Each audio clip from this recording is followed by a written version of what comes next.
radio show on GoMileHigh.com. This is the Press Box.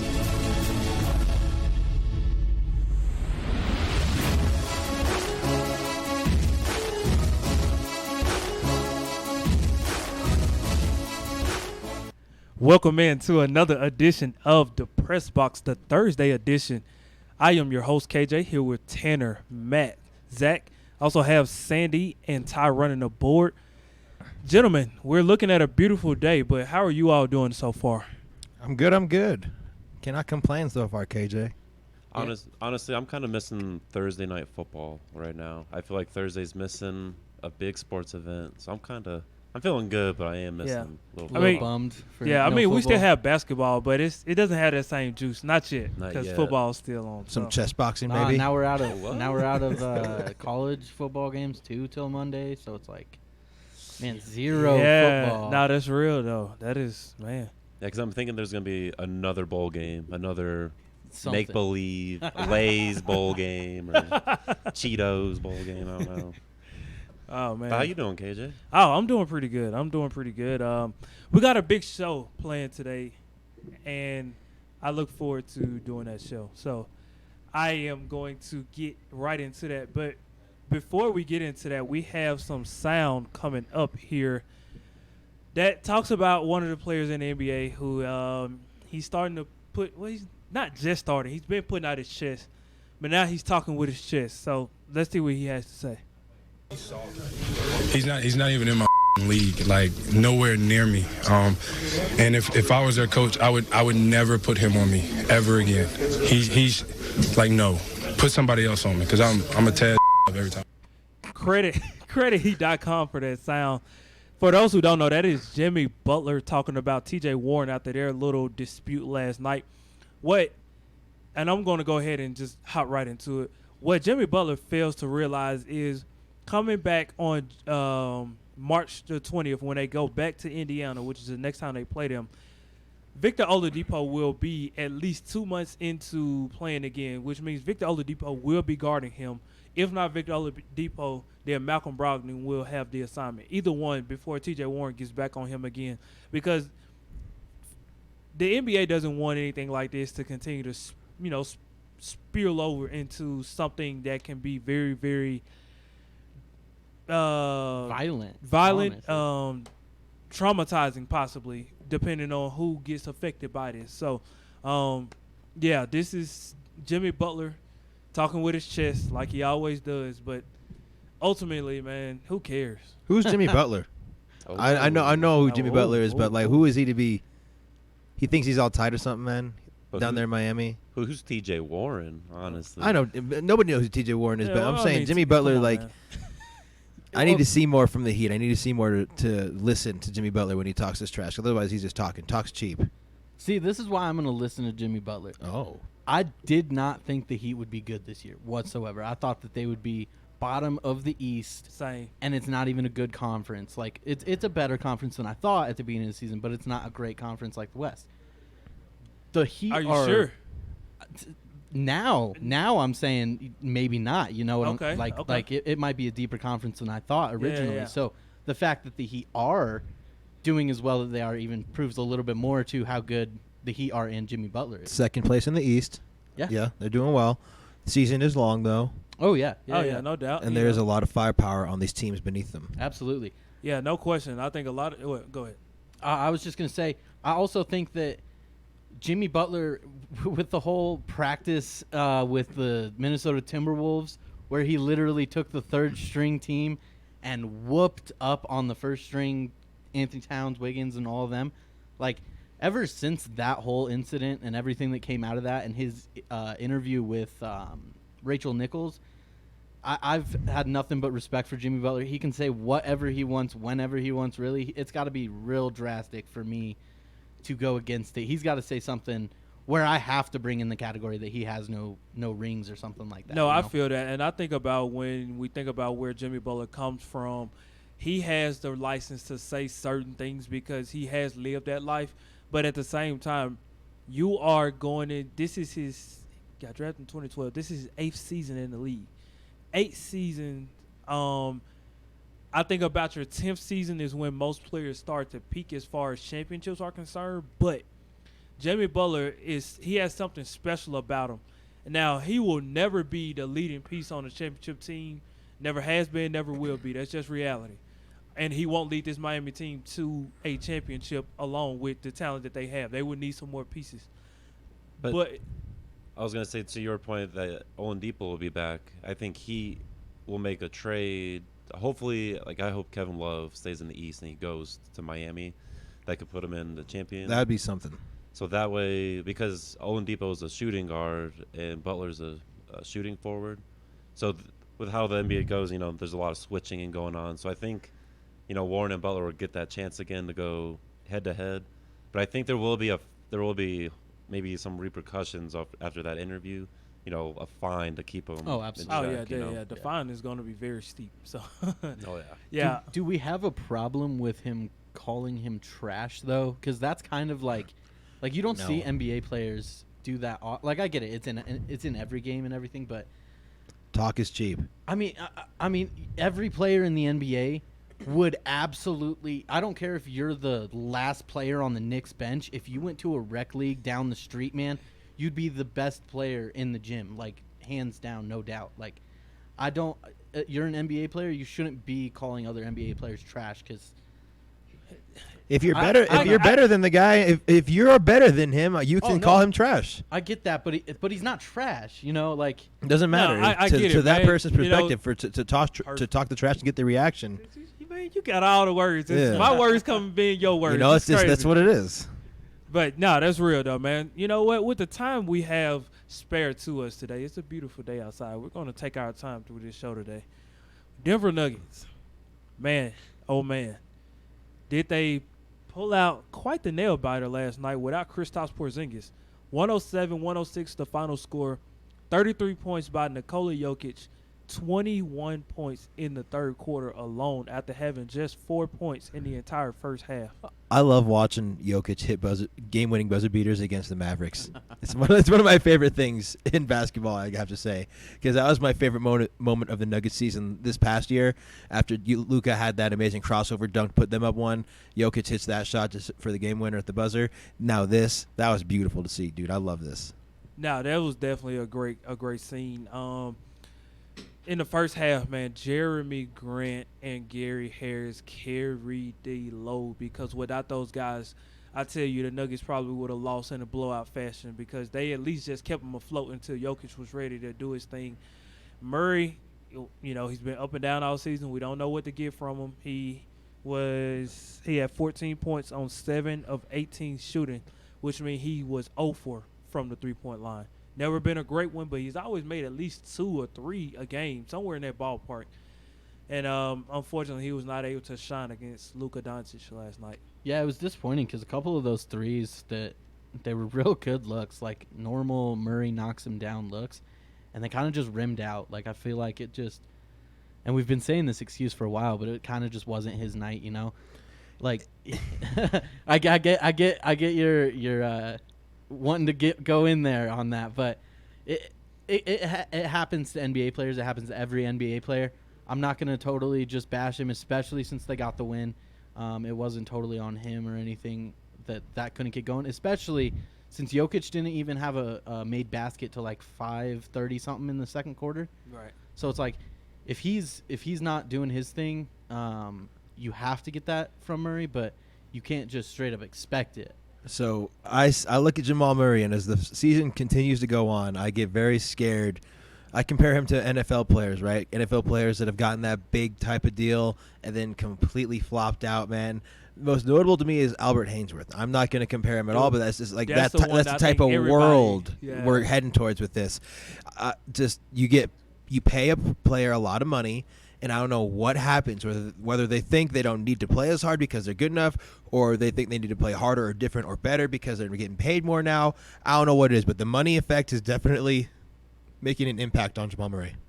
Yeah, to that point, I don't get it either, but guys like Devin Booker, he's played well after he's gotten the money. Giannis will continue to play well once he gets the money. They're out there, but I'm also saying, there's the Hainsworths out side. there. Yeah. No, I definitely get that. I hope that Jamal doesn't turn into that type of player, but there's always potential there. And, you always hope for the best with any player. But Jamal Murray, man, he has so much potential.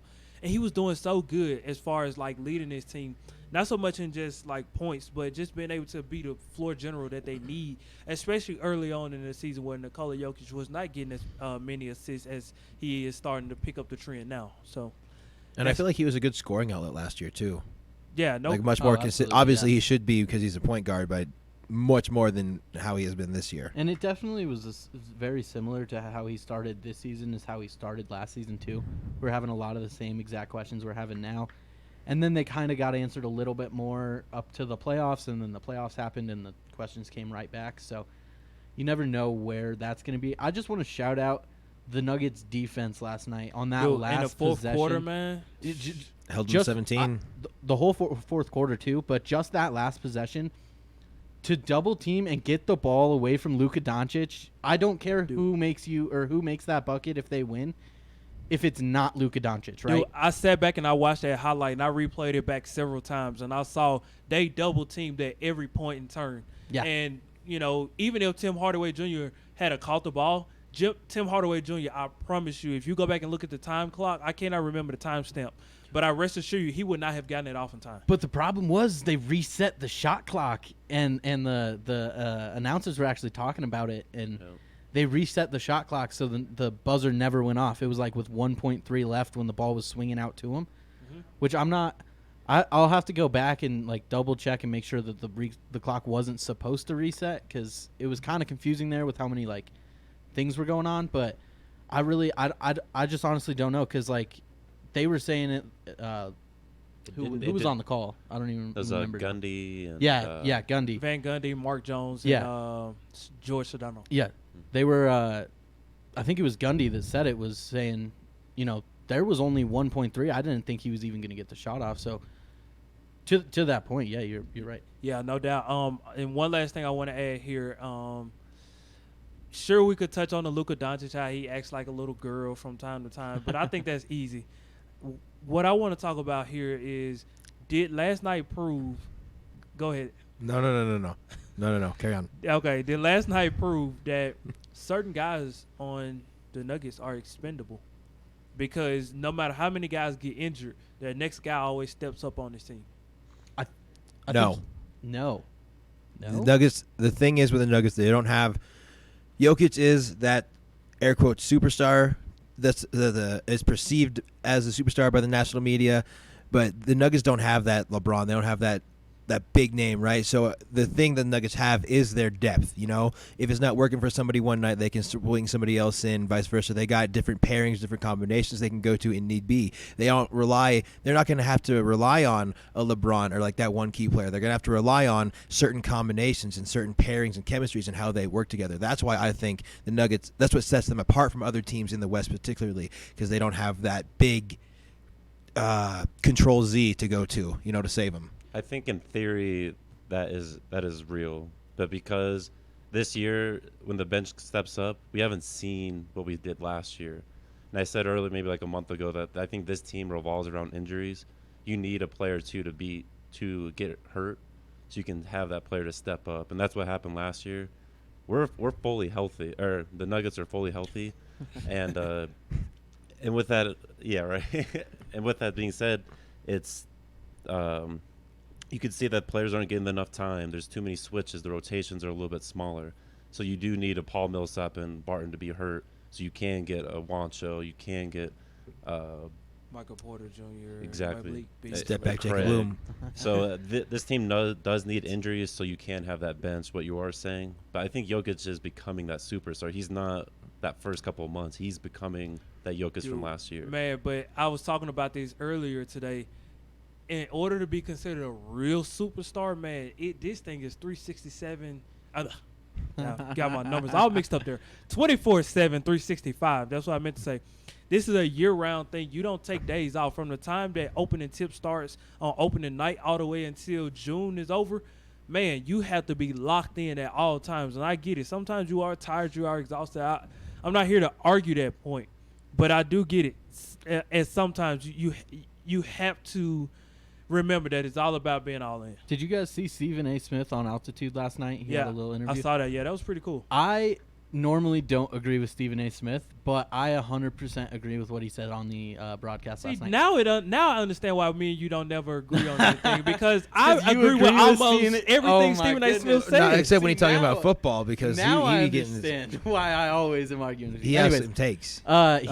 he said what's going to make Nikola Jokic a superstar, because he doesn't really think he's a superstar yet, because nationally he gets some recognition, but not nearly as much as any of the other superstars. They have to go to a Western Conference final, and they have to compete in the Western Conference final. They have to beat Portland in Game 7 so that he can have his name on everyone's TV for 7 straight nights, you know? They need to beat Portland. Wasn't it Game 6 where they had the huge lead? Yeah, but they took it to a Game 7, so I just Yeah. said Game I 7. know. but- I'm frustrated still Yeah. about that. Yeah, me too. Me too. Nah, I feel you on that, man. And ultimately, I think it just comes down to what exactly the Nuggets see out of this season, which will determine the height of how far they go. With that being said, sometimes they say it's not how you start, it's how you finish. And I think Noah Fant was the perfect example of that last year, being the Denver Broncos' first round pick. Now we're going to get into who is the first round pick for the Denver Broncos in 2020 coming up on the other side. This is the Press Box on GoMileHigh.com, a part of the Be On Air network. That's great.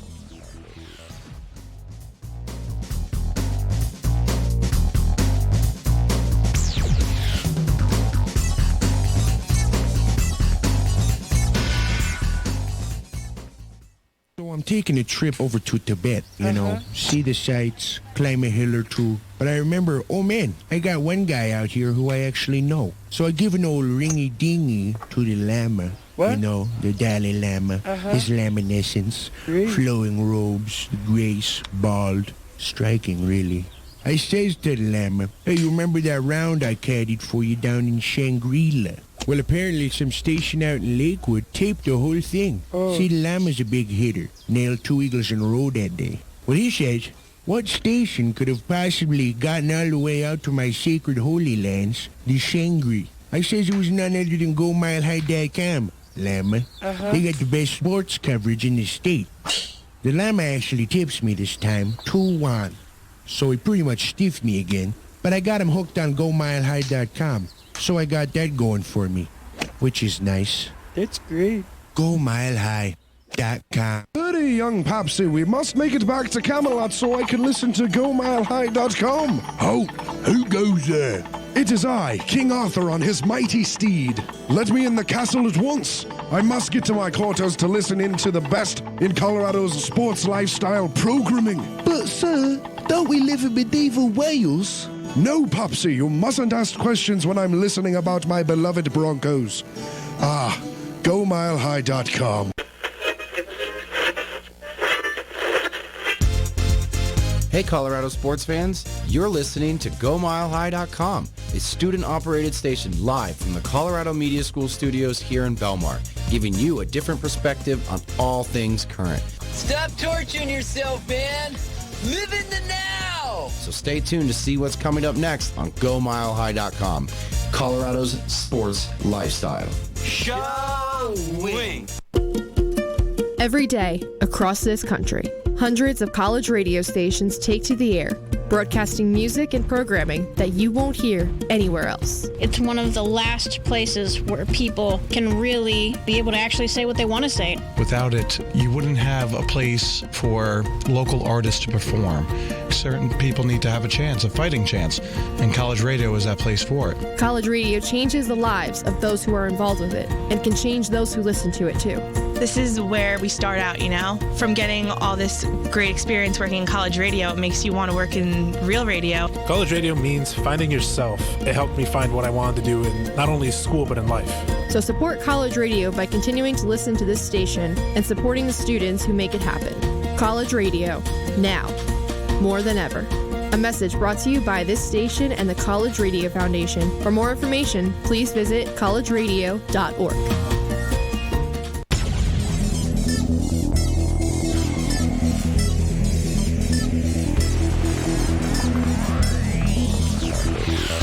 Welcome back to the Press Box on GoMileHigh.com, a part of the Beat on Air Network.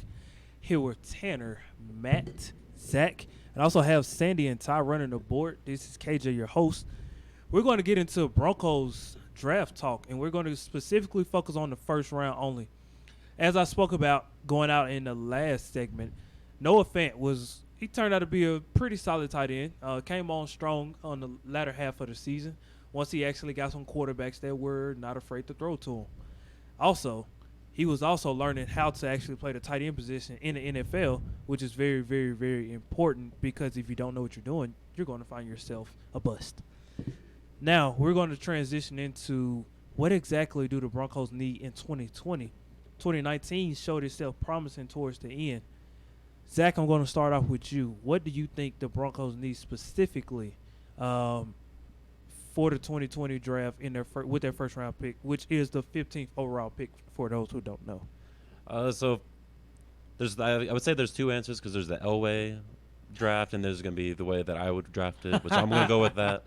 I think you're going to have to get the offensive line beefed up so you can get Drew Lock.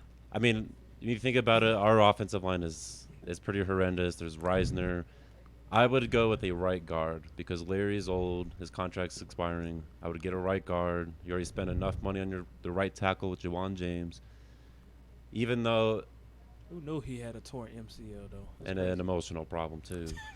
You can get linemen in the latter rounds, though, man. Like, I'm not a fan. Yes, there's Quentin Nelson's out there, but there's also Eric Fisher's out there. You know what I mean? Sure. Like, they're so inconsistent. They're such a hit or a miss. I feel like you can get better quality for like where you're drafting in like the later rounds, like second, third, fourth. The first round, man, that's where you get your playmakers to me.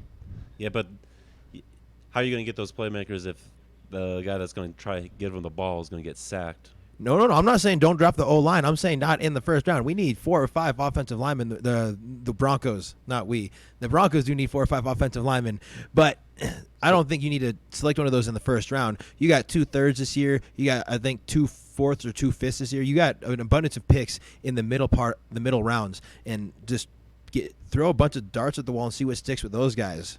See, as you just said, there's 4 or 5 guys on the offensive line. Those are problems. Every time we went against the Chiefs this year, the Broncos went against the Chiefs. If we draft an if the Broncos draft an offensive lineman first, and it's an Eric Fisher or who's the Alabama tackle, any one of the Alabama offensive tackles that haven't worked out, yes, one of those guys, that's bad. That's real bad. That cat's so sorry, man. But they're out there with offensive linemen. They're so hard to evaluate. That jump from college to NFL, it's tough. It's real, but I look at the Indianapolis Colts and see what they've done. They kind of rebuild, and they started with the line so Luck wouldn't get hurt. Hey, that's Dallas Cowboys too. Exactly. So I see it in that way of let's get it beefed up, make sure that Luck has a second, maybe even 2 more seconds to kind of to see the field and then dish it out to the make talent. That Brett Favre play that he loves to make. See, I hear that. I disagree. For me, the Broncos need to get Luck another weapon, one more weapon, right? You got Philip Lindsay and Royce Freeman, Cortland Sutton, Noah Fant, Deshaun Hamilton in the slot because he's a route runner. He's not that fast vertically. You're missing that one guy, that Marquise Goodwin, that Hollywood Brown, that Tyreek Hill, that speedster to take the top off the defense and make everyone stay honest and keep the box kind of clear. To me, I think there's one name in this draft the Broncos need to go after, and that is a man who I think will run in the 4.2s. And it's before I've been saying this 2 months ago, before all the bandwagoners started saying it. I've been seeing it the past 2 weeks. Everybody's like, "Oh, the Broncos should take Ruggs." No, I've been saying it for 2 months. Henry Ruggs out of Alabama, running a 4.2 at the 4.2 something at the combine, and he is going to be a stud at the next level. But you can't get so much speed. Like, look at what happened to John Ross. Well, no, like John Ross is just a simple speedster. Ruggs is a football player, you know? Like look at Marquise. I'll keep saying it. Marquise Goodwin and Hollywood Brown. Like those guys, like they're fast too, but they're also football players. Like just because you're fast doesn't mean you're fragile. I agree. I would say instead of the guy you're going, I would go with Laviska Shenault if I was going to get into I like Laviska, but he's like a 4-4-5 guy. I want a 4-2 guy. I want a 4-2-7 guy. I want some guy that you want to blow the top off the. Oh yeah, well I want Okay. that threat because So if you then- have that threat, you got to respect it, and that'll open up everything underneath. That'll make all the softer catches underneath for Fant, Sutton, and Hamilton and Lindsey out of the backfield and Freeman out of the backfield so much easier because they're going to have one guy over the top always of the fastest dude out there. Think about how much Tyreek Hill opens up a defense for a team. Yeah, for real, because they can get it to everybody with the fact that Tyreek Hill, takes up the entire left side of the field. It's speed. So then let me ask you this: what if he's gone?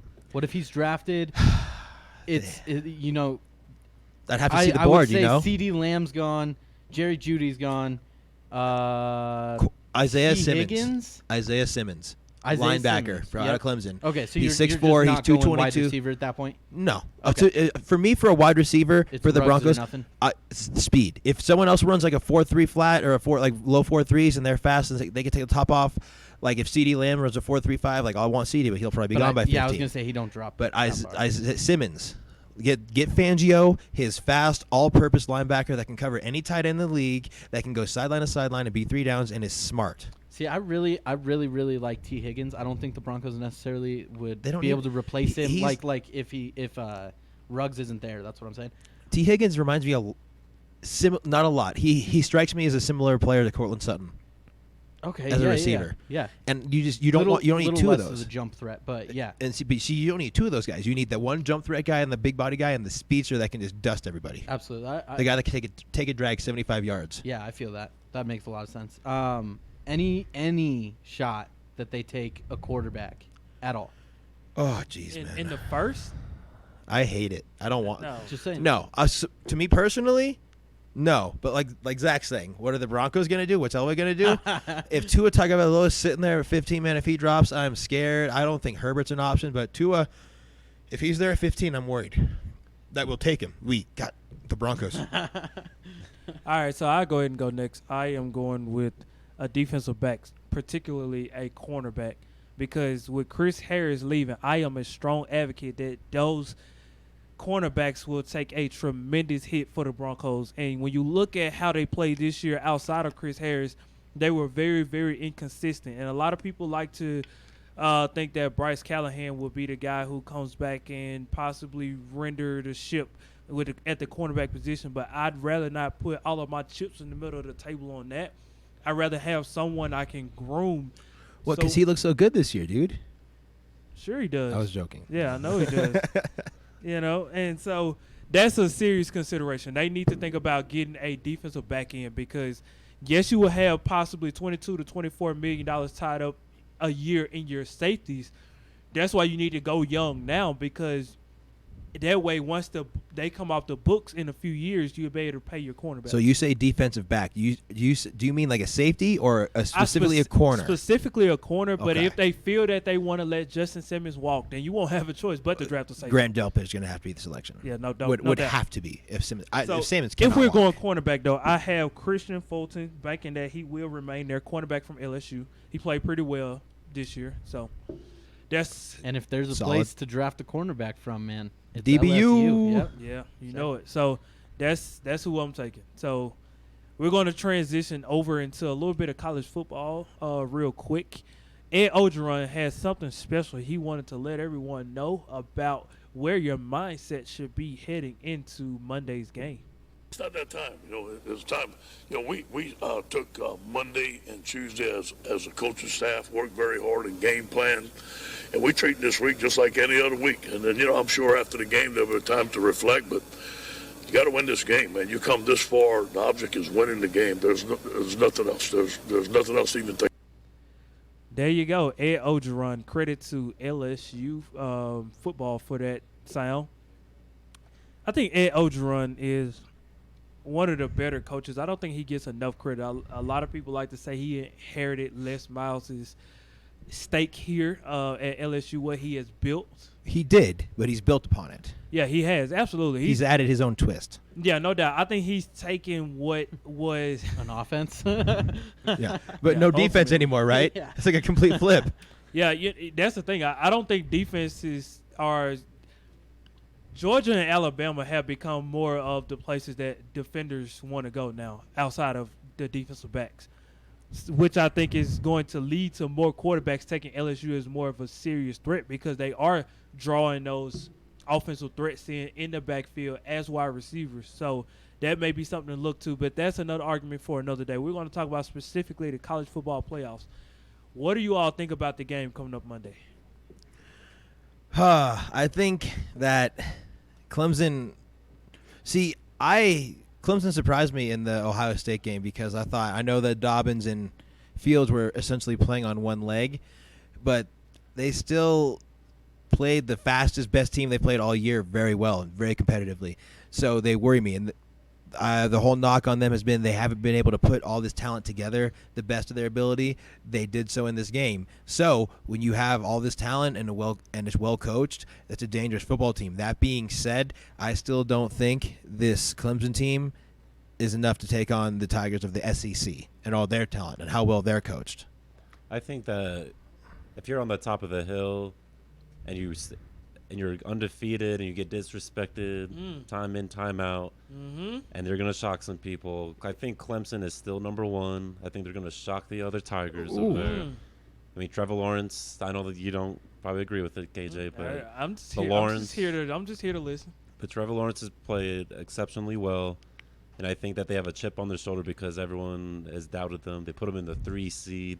They haven't really had them in the 1 seed at all this year. So I think Clemson shocks the world coming Monday. According to the ESPN Football Power Index, Clemson has a 55.8% chance to win over LSU. They are being considered by the FPI the favorite, but the betting favorite is the LSU Tigers. They are a 5.5-point favorite. Yep. Give me Joe Burrow, man. I mean, you're right there with you. Yeah, you're talking about a guy who has done literally everything in college football this season as a quarterback. He's the Heisman Trophy winner this season, and he has been as consistent as they come from top to bottom, no matter who he's played, no matter the level of competition. He's been very, very good, man. And LSU is the type of team you can't underestimate. Not to mention they have Hilaire in the backfield. So he can go get those yards to kind of keep the chains moving. He won the game against Bama. No question, man. He was the milk the Clyde cow. Edwards-Helaire. He milked that cow really good, man. So that's very, very important to have a back like that. I am glad I went last here so I can really just go in Stir on the pot. Tanner. You're wrong. Specifically you, because last Thursday we had a huge argument on these airways. We did. Saying that Ohio State was going to blow out Clemson. Maybe. And it wasn't Do you even have sound? Close. Do you have sound from this? I don't. I should have pulled it back. I don't know what you're talking about. What are you? I don't know what you're talking about. No, I'm just messing. Honestly. No, I did. I was very confident in my selection of Ohio State to cover. Honestly, rightfully so, though. You saw how the game started out 16-0. I was terrified. I was like, crap, I'm going to have to go back to the press box. It's like after that last Dobbins touchdown that got called back, the receiving one. Yeah. It was all downhill. Yep. I don't necessarily agree with KJ when he said that it was all on the refs for losing Ohio State that game. Was it not, though? Because in most cases, I don't I'm think sorry. it was. I don't think it was. I'm so sorry, but in most cases, that would be considered a catch. When you take those steps with possession of the ball, that is a catch, is it not? You're right. They could have taken that score right in. You cannot say you know how the rest of that game would have played out after that touchdown. That's all I'm saying. I never like it when it is not the very last play of a game that the ref blows it on, that you could say that they wouldn't have come back and won that game. Like, I get it. I get your point there that the refs definitely brought a touchdown off Ohio State's point total there. So I get the whole thing, but it's like they wouldn't have been playing the same way at the end of the game and running the ball, wasting 5 minutes of the clock. You know what I'm saying? Like, it would have been a completely different end of the game. So I don't know that it's technically all on the refs there, but I do get what you were saying. Yeah. And why do you disagree with Zach? No, I agree with Zach. Oh, you do? No, yeah, of course you do. Of course you do. I believe Clemson is going to win this game. I believe Clemson has been the best team all year, even though they played in the ACC. And KJ, me and you against these two, man. I mean, you got 30 minutes to kind of come back to the right side versus left side. But like I said last week, next week we will be back, and we will be talking about that game. Okay. and I will Okay. be saying the same exact thing I was saying last week. If you want to take shots, how did your Utes do against Texas? Your Utes you wanted in at 4. Hey, how did those? The only reason Utes I do? wanted the Utes in is because I didn't want 38-10 unranked Texas. I didn't want 2 SEC teams. All right? 38-10. Hey, okay, none of that even matters because they're not playing in the championship. No, they're coming up not. this But Monday. hey, KJ, if he's going to dig on shots, I got to dig on my shots. I get it. I respect it. I got ammunition. Absolutely, and you get a chance to unload whenever you feel like it. But the thing we need to get to before we get out of here, score predictions. I'm going to go first. Go ahead and give me. I know y'all aren't gonna like this, especially these two gentlemen on the other side. It's a blowout. I don't want to hear it. No, it's not. It's not gonna be a blowout. It's respectful. Give me LSU 38-28. I'm going to say 28-24 Clemson. 36-30 Clemson. 45-28 LSU. It's better than the 50-6 he gave us last time. So I guess 1.0 NFL mock draft for the press box coming up on the other side of the break. You heard it here first. 45-28. There you go. This is the press box on GoMileHigh.com, a part of the Be On Air Network.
Hey, Colorado sports fans, you're listening to GoMileHigh.com, a student-operated station live from the Colorado Media School studios here in Belmar, giving you a different perspective on all things current. Stop torturing yourself, man.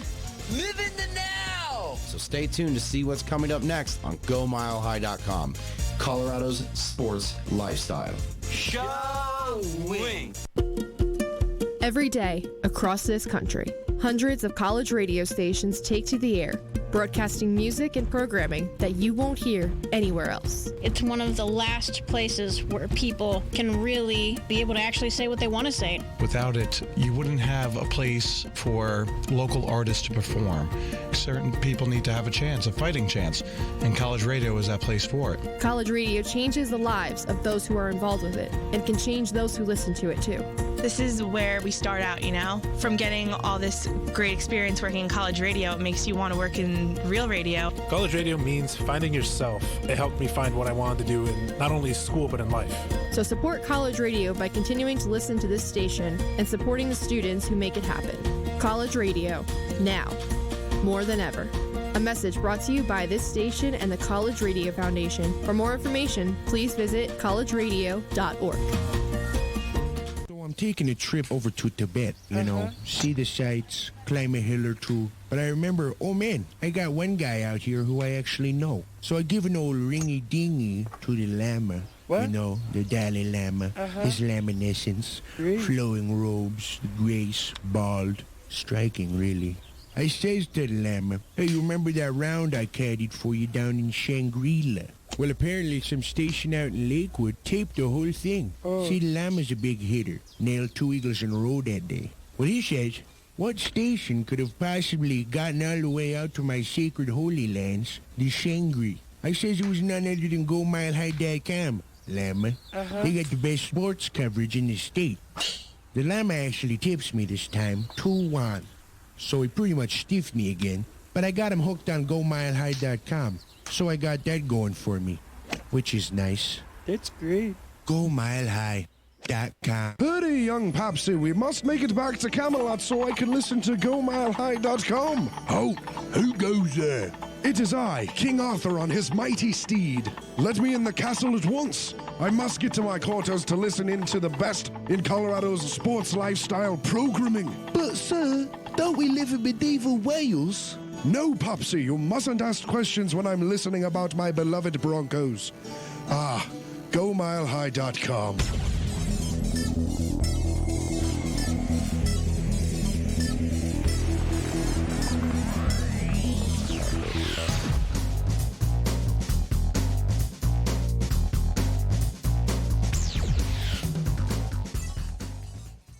I really wasn't told much besides probably my neck injury or, I didn't play as much in college as I would like to. But I know I had a talk with Coach Carroll when I first got here. He was like, I guess people got scared that I was too good to be true. The GMs make their decisions, and, just happy the Seahawks, chose to pick me. Credit to Seahawks Radio for that sound. That is DK Metcalf talking about what people thought about him before the draft, how he was underestimated because they felt that his time at Ole Miss was not fully guaranteed. He was out with injuries throughout his time at Ole Miss, and the time that he did play, he was absolutely amazing, but they felt like he was not given enough to show the people that he was worth being selected high as a wide receiver. I feel like once I saw his Instagram post of how buff and big he is, I think that's when... Once that went viral, that's when everybody was like, oh, okay. Who is this guy? No, it was the Well, he went viral after that, but then you accompany that with the combine, the 4.33, the crazy bench, I don't have his exact measurables. Well, his 4.33 40, he had a vert similar to Julio and a bench similar to Luke Kuechly, I think it was, right? But he obviously, and then a shuttle and 3-cone similar to Tom Brady. But you see those measurables and see how big he is. You know what he's going to be. You just are worried about his health. And, well, what do you know? His health was the big knock coming out of college. The neck, the back, all that stuff. He barely played. So that is why he didn't get drafted. But that's why I don't blame teams for passing on him. But, man, top 10 talent right there. I watched that HBO special with Belichick and Saban and how they kind of, critique of, like, how much is a combine really worth for a prospect coming in and out. And I think, as you kind of said, I think people overlooked him for the right reasons. But it shows that the guy can play. He's a lot better than just, a vertical route wide receiver. And I think a lot of teams wish that they did not pass on DK Metcalf. So. Yeah, every draft has those group of players, those 5 to 6 players you should not have passed on. But as a GM, you were more focused on trying to keep your job than take the pick that probably would have actually extended your job a few more years. But that's just kind of how it rolls sometimes. Let's get in. Do we think, let's say the Eagles drafted DK Metcalf, do they win that playoff game? Dude, man. Yo, that's such a big. You know what? I will go on record and say that I think the Eagles will have a bye week with DK Metcalf. Whoa. I think if the Eagles had DK Metcalf, he would have got hurt week 3 because that's how their whole season went and that's how their training staff handles it.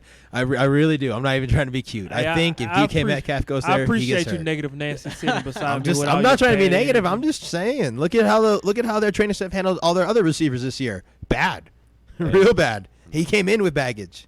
Yeah, no, I get that. I'm totally not against that. We're going to go ahead and get into this mock draft now. I think we've stalled you all long enough. And dun, dun, dun, dun, dun, dun, dun, dun. Dun, dun, dun, dun, dun. All right, here we go. Let's get into it. Do it again. All right. So we have the 2020 draft coming up, and a lot of players have pretty much committed. The main guys are pretty much in. You're just waiting on a few extra guys to see if they're going to go or if they're going to come on to the NFL and say life is better on this side. With that being said, Matt has the first pick. So go ahead and tell us your first pick, Roger Goodell. With the first pick, I'm going to take Joe Burrow. It's a big surprise there. For the Cincinnati Bengals. Not a hard one at all. They need a quarterback. For me, for number 2, Washington, I think they're going to get Andrew Thomas to fill that void of their right tackle. Okay. Okay. Whoa. Already shaking things up on draft night over Good here. Grief, man. You have good logic. Trent Williams is going to be gone. He does not want to be there. They need a tackle. And the left tackle is the second or third most important position in football. Man, so I feel like you got to get that Hall of Fame position filled, and you got to get that as quick as you can. See, to me, it's the third most important position, and you've left the second most out there. Who's next year, KJ? Is it you or me? Who's got you? I get picked for the Lions? Yeah, you got the third. Oh, well, if I'm the Lions, I am so happy that the Redskins have selected that because now I get the premier pass rusher in this draft class, Mr. Chase Young. And I'm very excited if I'm the Detroit Lions. Man, at 3-2, whoo, oh boy. Man, this thing is shaking up. I think with all of those moves, I think the New York Giants, the 4th overall pick, I think they still need a big threat on the outside. Sterling Shepard has proven that he is nothing but a number 2. That's all he is, and that's all he will ever be. So, with the 4th overall pick, the New York Giants will select Jerry Jeudy, wide receiver out of Alabama. I like the Jerry Jeudy pick. I took Chase Young, Matt. Sorry. No, you're good.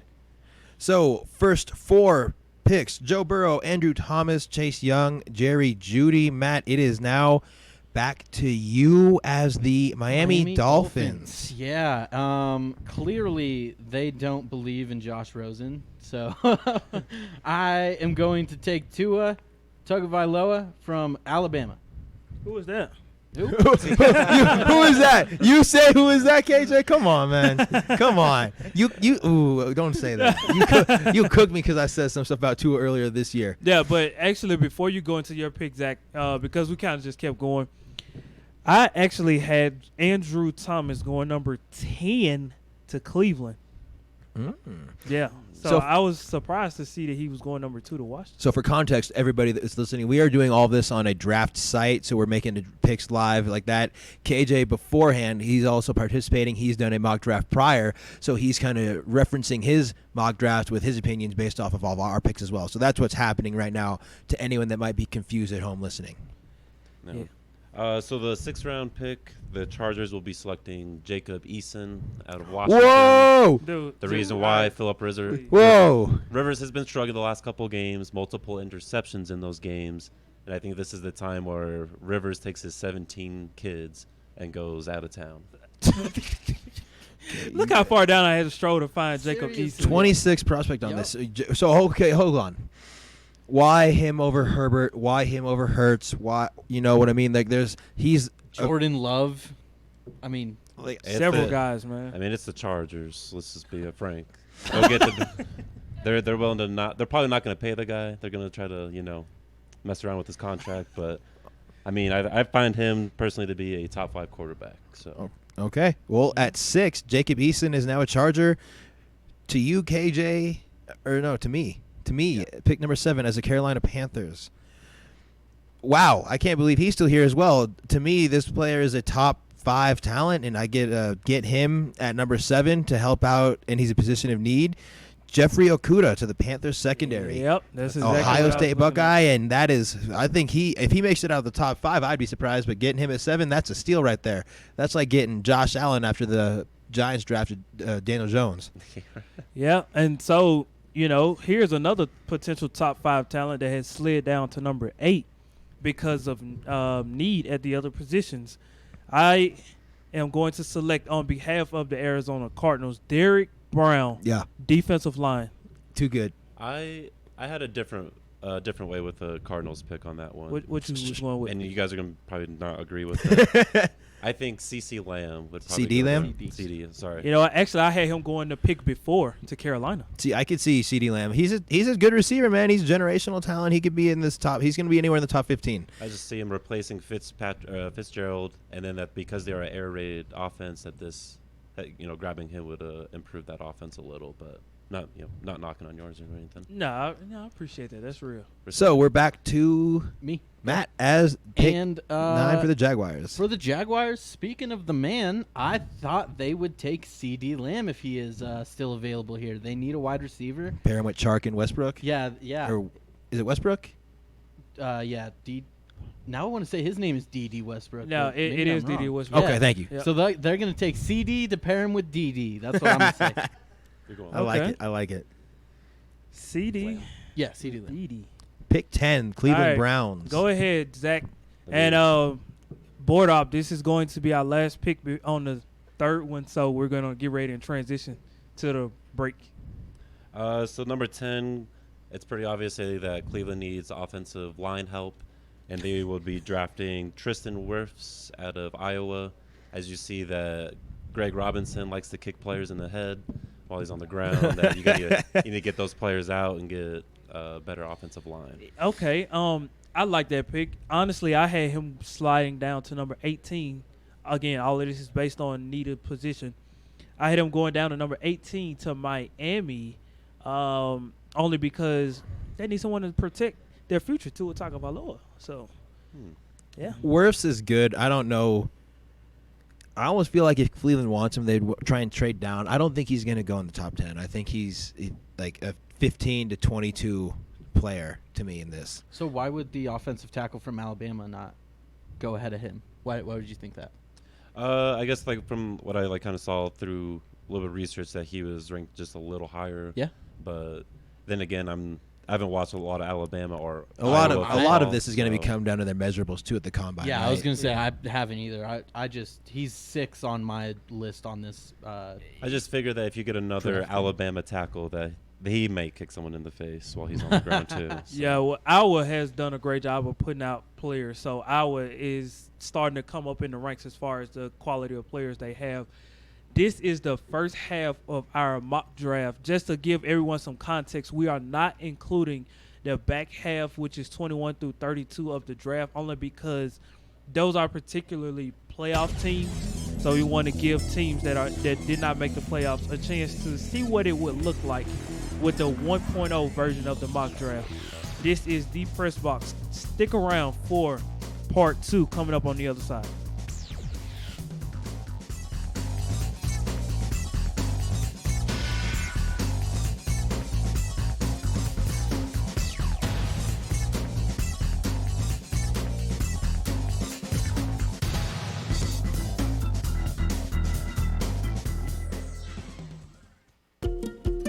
Every day, across this country, hundreds of college radio stations take to the air, broadcasting music and programming that you won't hear anywhere else. It's one of the last places where people can really be able to actually say what they want to say. Without it, you wouldn't have a place for local artists to perform.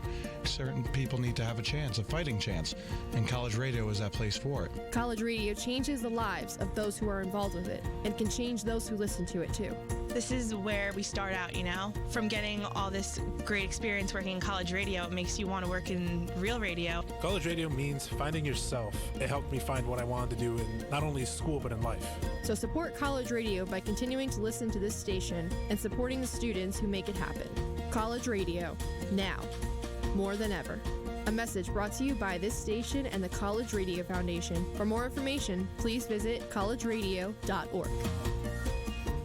Taking a trip over to Tibet, see the sights, climb a hill or two. But I remember, oh man, I got one guy out here who I actually know. So I give an old ringy-dingy to the Lama. What? The Dalai Lama, his laminescence, flowing robes, the grace, bald, striking really. I says to the Lama, hey, you remember that round I caddied for you down in Shangri-La? Well, apparently some station out in Lakewood taped the whole thing. See, the Lama's a big hitter. Nailed 2 eagles in a row that day. Well, he says, what station could have possibly gotten all the way out to my sacred holy lands, the Shangri? I says it was none other than GoMileHigh.com, Lama. They got the best sports coverage in the state. The Lama actually tips me this time, 2-1. So he pretty much stiffed me again. But I got him hooked on GoMileHigh.com. So I got that going for me, which is nice. That's great. GoMileHigh.com. Hurry, young Popsy, we must make it back to Camelot so I can listen to GoMileHigh.com. Oh, who goes there? It is I, King Arthur on his mighty steed. Let me in the castle at once. I must get to my quarters to listen in to the best in Colorado's sports lifestyle programming. But, sir, don't we live in medieval Wales? No, Popsy, you mustn't ask questions when I'm listening about my beloved Broncos. GoMileHigh.com. Hey Colorado sports fans, you're listening to GoMileHigh.com, a student-operated station live from the Colorado Media School studios here in Belmar, giving you a different perspective on all things current. Stop torturing yourself, man. Live in the now. So stay tuned to see what's coming up next on GoMileHigh.com, Colorado's sports lifestyle. Showing.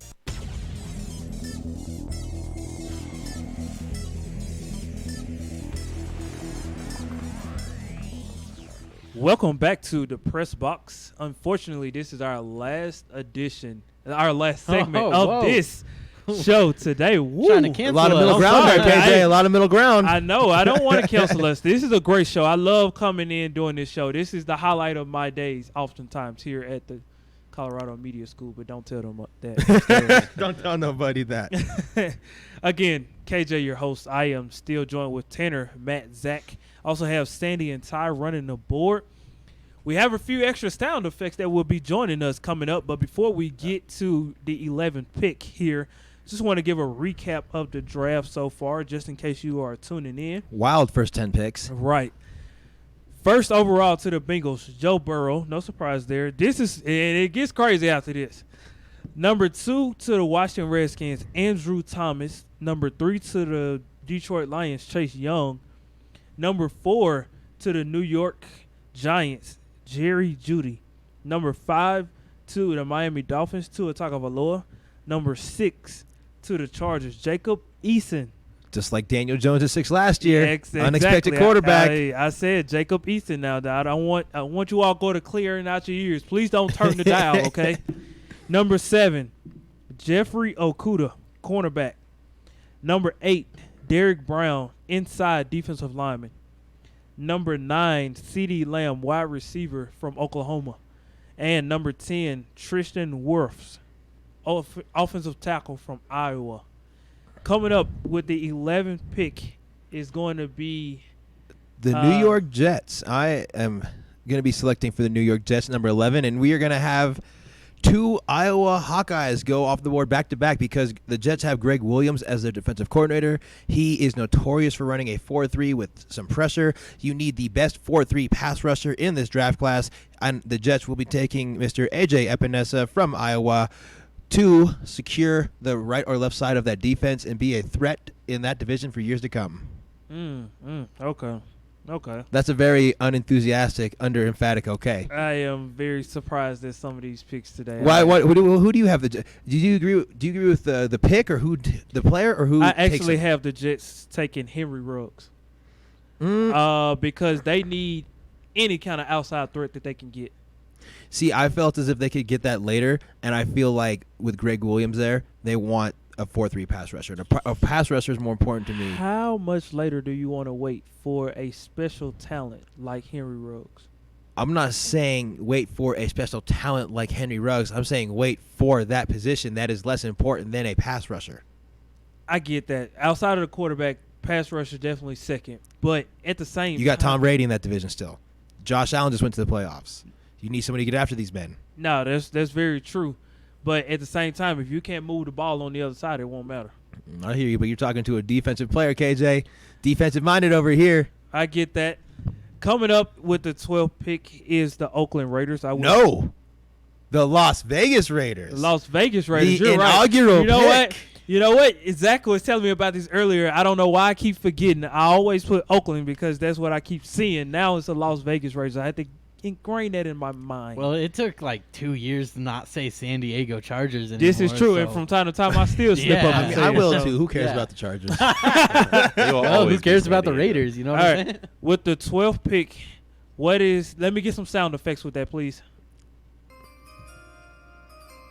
I forgot mine. Coming up with the 12th pick from the Las Vegas Raiders is safety Isaiah Simmons. You mean linebacker? A linebacker. Isaiah Simmons from Clemson. He plays linebacker and safety. He is a dual threat who can do both. I think Oakland needs any kind of help right now because they need someone who can defend. Just defend. They just need somebody to defend because they don't have a true defender. Someone who can play both positions is exactly what the doctor ordered there. Yeah, and he can cover anybody. He can cover Noah Fant, who the Broncos has added. He can cover Hunter Henry. He can cover slot guys.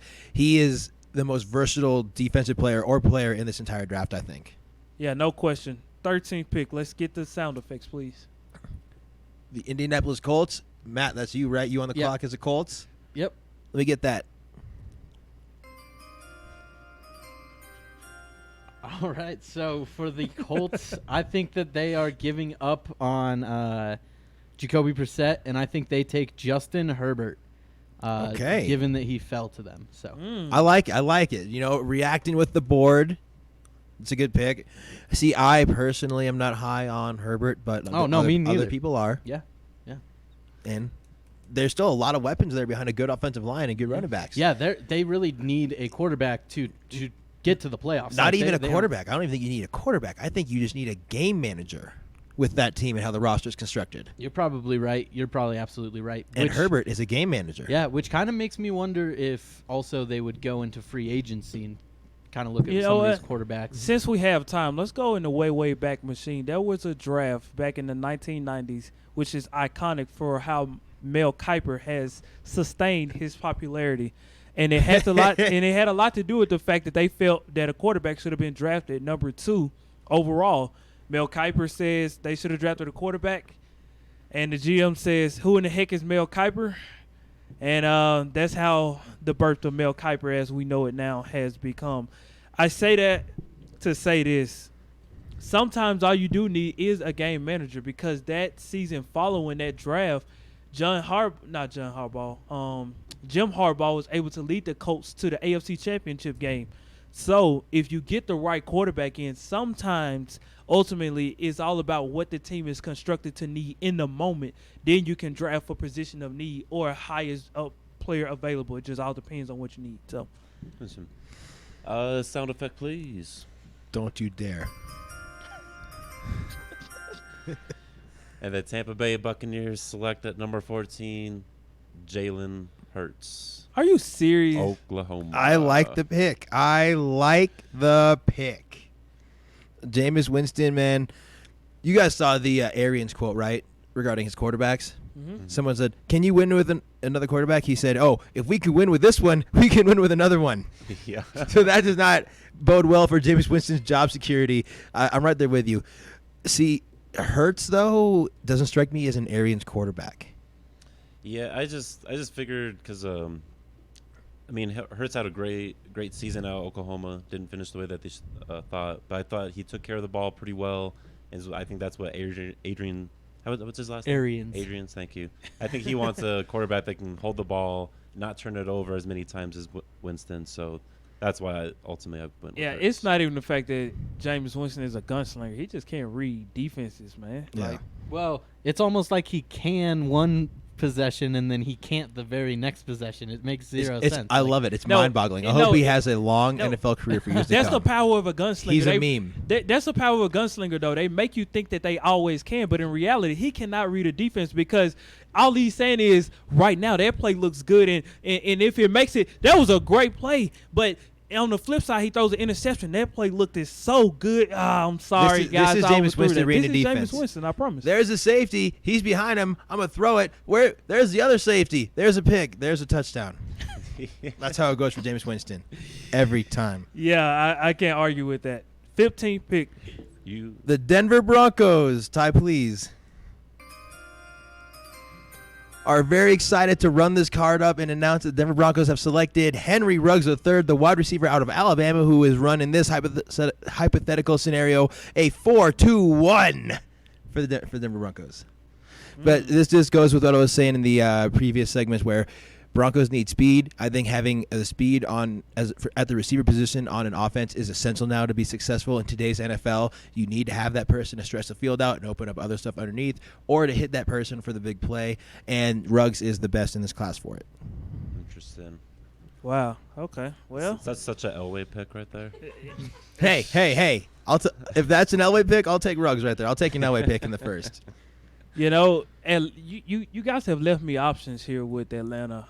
There's still some players on the board, man. There's some players on the board. Atlanta needs help at all positions, and so, you know, I could say they need help on the offensive line. I could say they need help on the defensive line. I could say they need help at the defensive back position. There's several places I could go here. I could even make a case for running back, honestly. But Freeman can't fight. I saw that fight yesterday. I was watching the highlight on YouTube, and the way he got picked up off the ground. And he was swinging and kicking like a little kid. That was so funny. Man, that's crazy, man. But, Ty, sound effect, please. With the 16th pick for the Atlanta Falcons, they will be selecting hold on, wait a minute. Jadrick. Jadrick Wills. That is such an odd name. Jedrick Wills. Yes. Okay. Yeah. The Bama tackle. Yep. Yeah, that's who they're taking. That's who you take for Atlanta? Yes. You talk that pick up so much, like you was gonna, and you take it. Oh, lineman. Yes, because they need protection, man. Okay, yeah. Because if you think about it, man, Matt Ryan spends a lot of time on his backside, so they need someone to protect his blind side. I wonder when these players are gonna go, man. There's some names here. I like the pick. But I'm just gonna stay with my theory that all offensive linemen drafted in the first round are busts until they're Pro Bowlers. All right, man. That's my theory. I'm sorry. That's how it goes for me. No, that's a fair argument. I personally think the offensive line is the most crucial part of the football team. So I'd like to get that need filled. But it's so hard to evaluate the jump, man. It's so hard. I know. But everybody's so much bigger and faster, and it's tough. Yeah. Matt, looks like you might be on the clock. Yeah. For the Cowboys, at 17. You left me a few options here. You got a lot of options. The Cowboys are licking their chops right now. The thing is you only get one pick, right? So you right. can't take all these picks. I know who you should take. What do you want, but Mike I don't know McCarthy? Who you're going to take. What do you want, Mike? I think Mike M, Mike Mac, Mickety Mike. Sound effect, please. With the 17th pick, the Cowboys select Christian Fulton out of LSU. I think that their cornerback need is a little bit more than their safety need. I was thinking about Delpit there.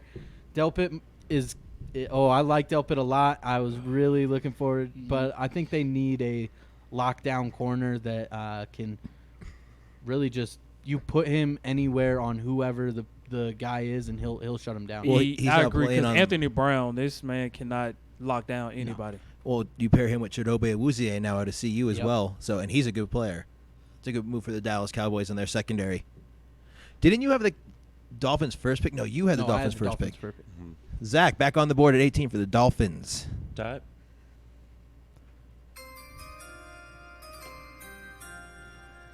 The Miami Dolphins with the 18th pick would pick Prince Tega Wanagu out of Auburn. Who? Prince. That's exactly what I said too. But where is he currently on Are you this? serious, dude? 51. Dude. The offensive tackle. Are there not sleepers in drafts?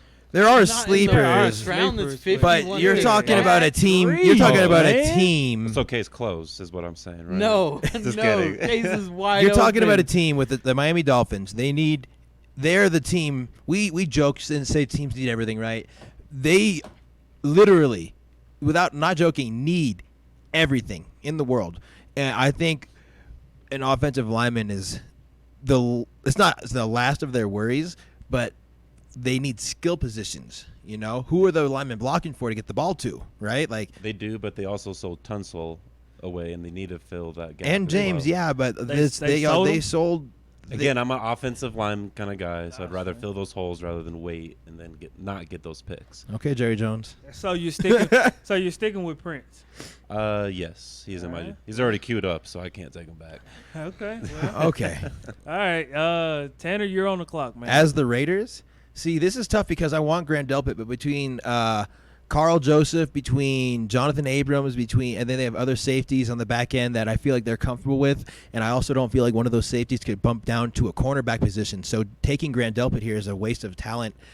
But what they do need, the Oakland Raiders, is an additional wide receiver to go with Tyrell Williams, who had a great year, and to kind of relieve Josh Jacobs and whoever's throwing the ball. So to me, I'm taking the best wide receiver on the board here for the Las Vegas Raiders, and that would be T. Higgins out of Clemson to pair with Tyrell Williams and to give Josh Jacobs a little bit of relief on the outside. Man, you know what? I had him at my pick. Oh, yeah? I'm on mock draft.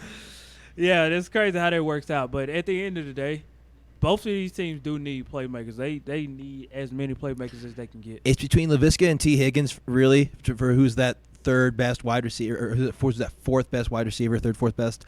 And the combine that's going to be the grand determination here. So I'll hold reservation. It's going to be Higgins or Laviska, whoever blows the socks off the scouts at the combine.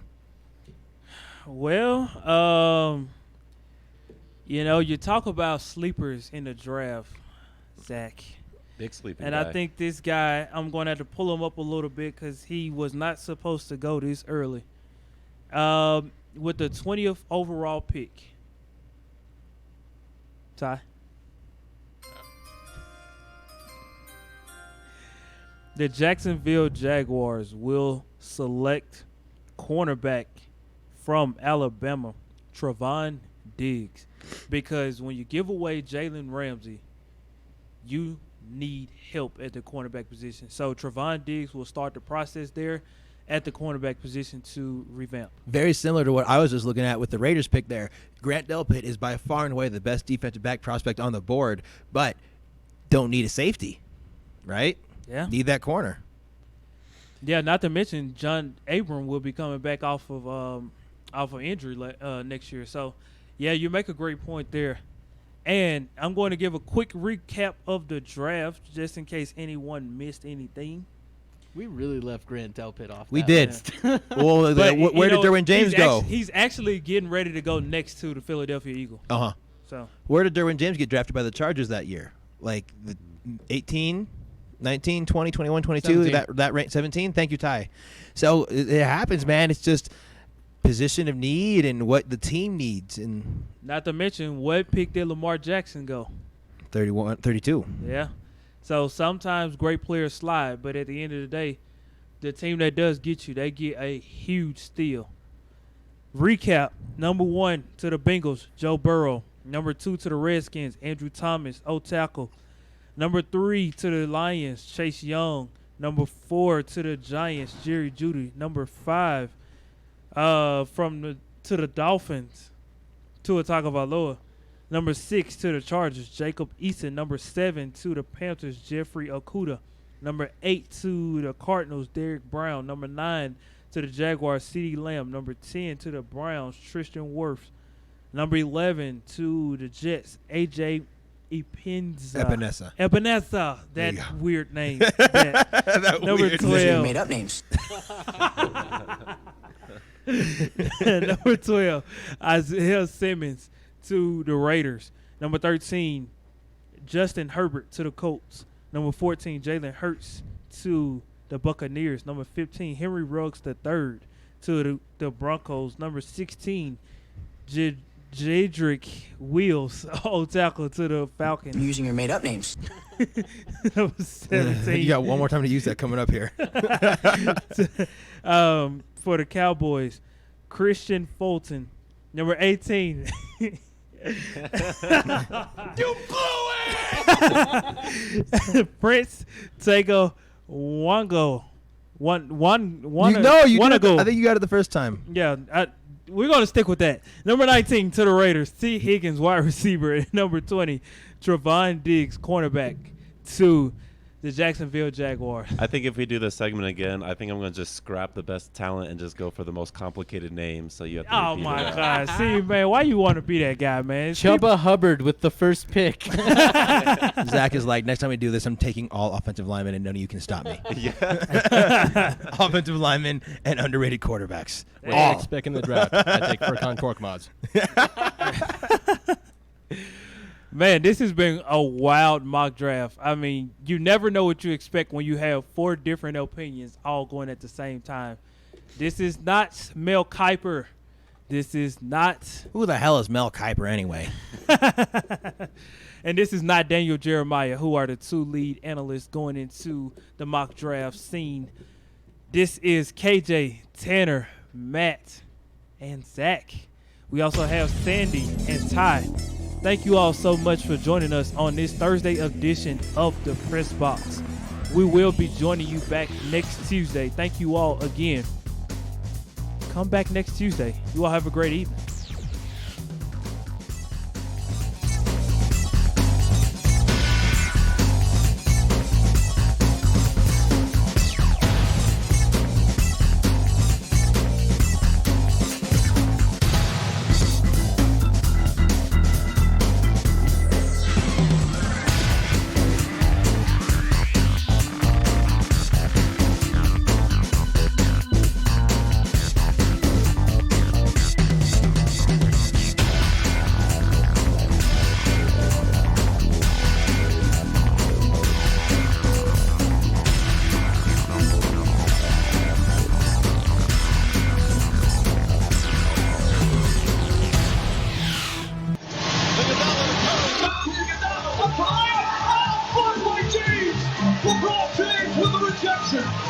They do have a timeout. Decide not to use it. Curry, way downtown.